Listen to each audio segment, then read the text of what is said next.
YouTube, this is Matt. Today I just wanted to do a little short introduction to a new model from Cold Steel, and also just kind of give my brother's history with Cold Steel and how this knife has really stood the test of time. And so what we have here today is three variations of the Ti-Lite. Here we have the 4-inch aluminum model. I believe this is with is this XHP? All right, so that's unavailable. You can't get that anymore. And that steel, we have a very modified and abused AUS 8A Ti-Lite 6-inch. And that's just the classical design. I redid the handles, and I've put this thing through a lot of abuse, and so we'll talk about that here in a second. And then we have the new Thompson Ti-Lite 6-inch model. They only make a 6-inch, but it has this Kris blade shape, has this laser print signature on the blade. This is only a 2,000 piece, and so this one's number 280, and I'm not sure if you can see that, but it's number 280. So there's only 2,000 of them. They're actually at a very reasonable price, and so if you want one, you better get one now. And this might not be very big for most people, but Lynn Thompson actually personally signed each box for the 2,000 run. So that was probably a long day at work, signing his name 2,000 times. And but yeah, so this knife, the Ti-Lite, was Hisatsu 5 and myself's first introduction into Cold Steel. It wasn't this particular variation. My brother, when we were sophomores in high school, he first got a Zytel 4-inch Ti-Lite. And so this was around 2006. The Solid Proof DVD had just came out, and so we were just watching that video over and over again, and we just really fell in love with the company. Austin introduced me into the company, but this was his first knife. The second knife that he got was the Recon 1, which was just a beast.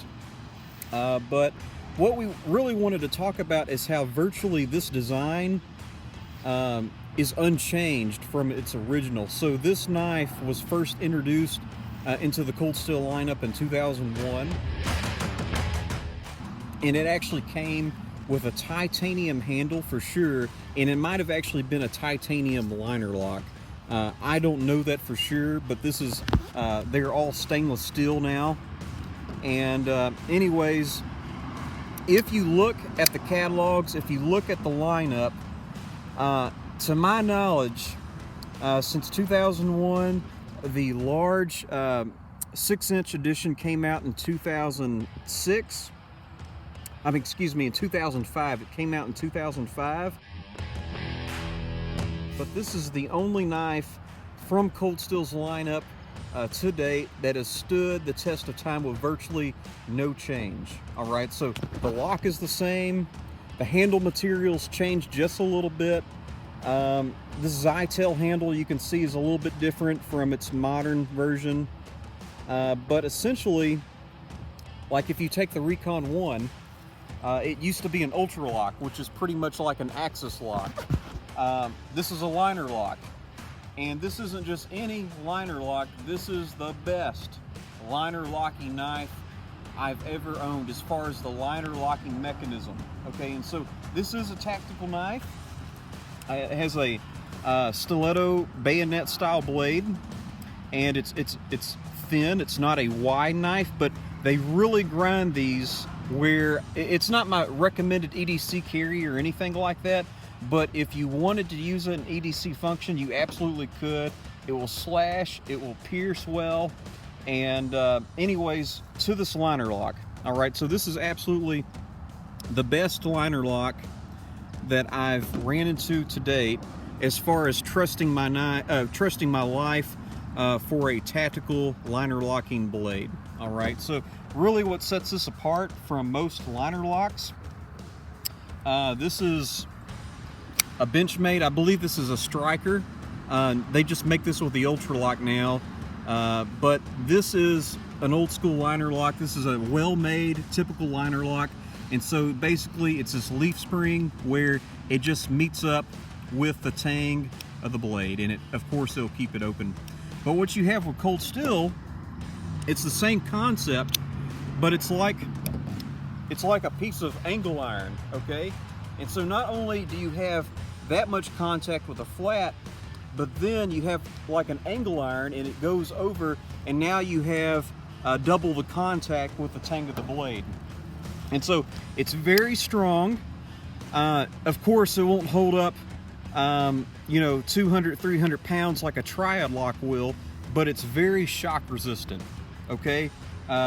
We've seen Lynn Thompson get a bat, he holds the knife out like this, and someone smacks the blade with like a handle, a wooden handle of some type, or a dowel rod, and there's no problem with the function of the lock after that.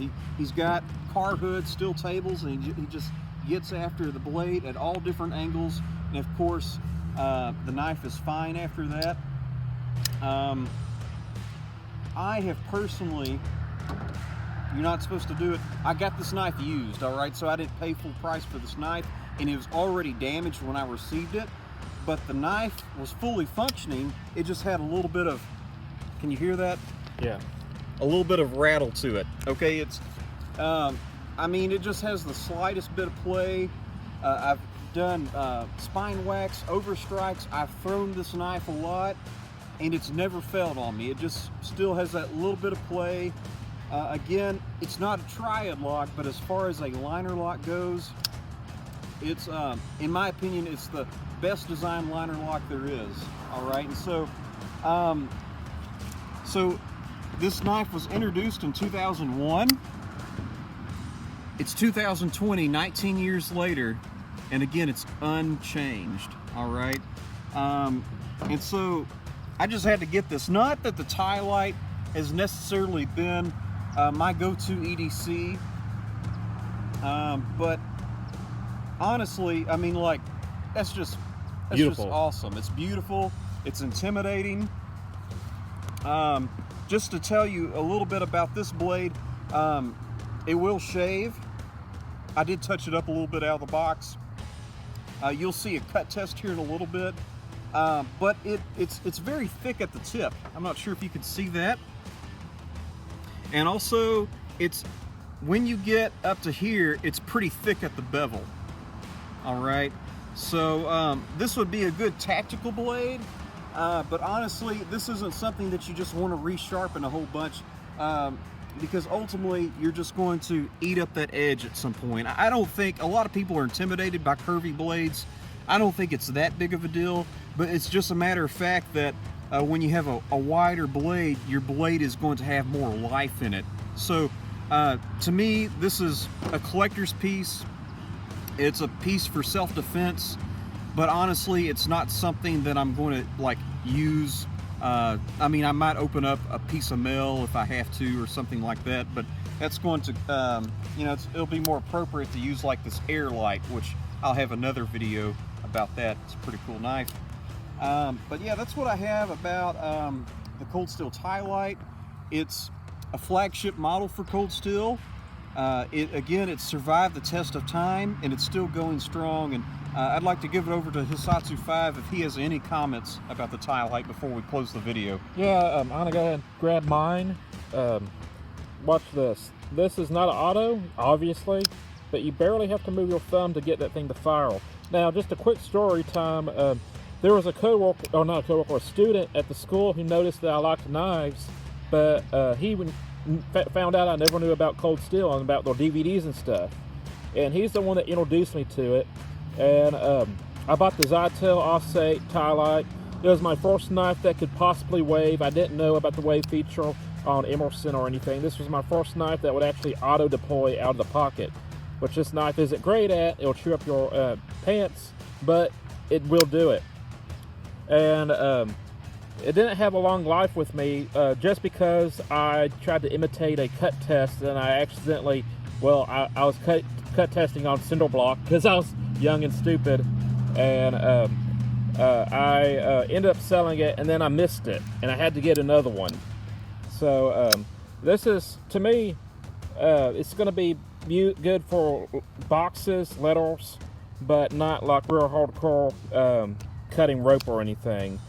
But if you want a very, I would say, elegant knife for self-defense purposes, if you have a blade leaf limit and you can't have the 6-inch, this 4-inch is perfectly apt to do what you need it to do. And the 6-inch is obviously better, but this is all you need to get the job done. It will definitely do it. And on the standard blade shaped Ti-Lite, the bayonet blade, it actually cuts way better than you would think for not having a broad blade. It's very well ground and has very good blade geometry for the blade shape and dimensions. So, I don't carry this knife a lot, but it's definitely something that is very nostalgic for me. And if I just wanted to, dress like a gangster, this is kind of the knife that I would go to, is these two knives. So that's it. I chipped the blade being young and stupid, sold it to a kid at school, and then I missed it, and I was like, I have to have another one because I love Mediterranean knives. And although this is not a historical stiletto as far as the fixed blade is concerned, it's definitely a icon in the blade world. So that's it. That's me, Hisatsu 5. You have anything else to say? Yeah, just one more thing. So this is one of the older models as far as an unchanged knife in cold steel, but it also means that it's also one of the more counterfeited knives. Do not buy a counterfeit. I had one of my friends, he bought a counterfeit for like $9. One of my stepbrothers, he actually bought a counterfeit way back in the day. They're complete garbage. They're going to cut your hand, and they're not going to be heat treated well. So honestly, I mean, like me and Austin, we don't really carry liner locks for self-defense. Do you really carry a liner lock for self-defense? The last liner lock I carried for self-defense that wasn't this was the Columbia River Knife Hisatsu Photo, which had auto locks on it, and then there was the Otonashi no Ken that is a frame lock. It's a frame lock. And so normally, no, I don't carry liner locks, and I've heard stories from people who had bad experiences with liner locks, but I've never heard anything bad happening with these liner locks. And you would carry this one. You don't have the 6-inch, but you would definitely carry it for self-defense. Yes, I would trust it. Yeah, and so the counterfeits that I've run into, they're no quality at all compared to this. All right, so a lot of the Zytel versions you can get on Amazon. I think the 4-inch for about $30 to $40 or so, and the 6-inch for probably about $60 to $80, somewhere in there. So do not get a counterfeit, get the real deal, and I think you'll be happy with that. So that's really all I have. I just want to explain that I got this cool new blade. Yeah. I'm looking forward to carrying it and collecting it. But also I just wanted to give our history with the company, and also just to let you in on this iconic knife from Cold Steel. I'd like to add one more thing. This was my first knife, the Recon one was my second knife, the Bushman was my third knife, and the Laredo was my fourth knife from Cold Steel. There was the history there. Yeah, so eventually I got a 4-inch Ti-Lite, but my collection really started with the Voyager series. And of course, there's old school Voyager, and then there's the Triad era Voyager.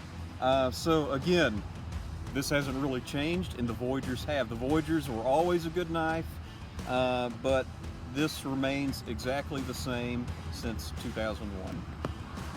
That's it. I'm Hisatsu 5. Thank you for watching.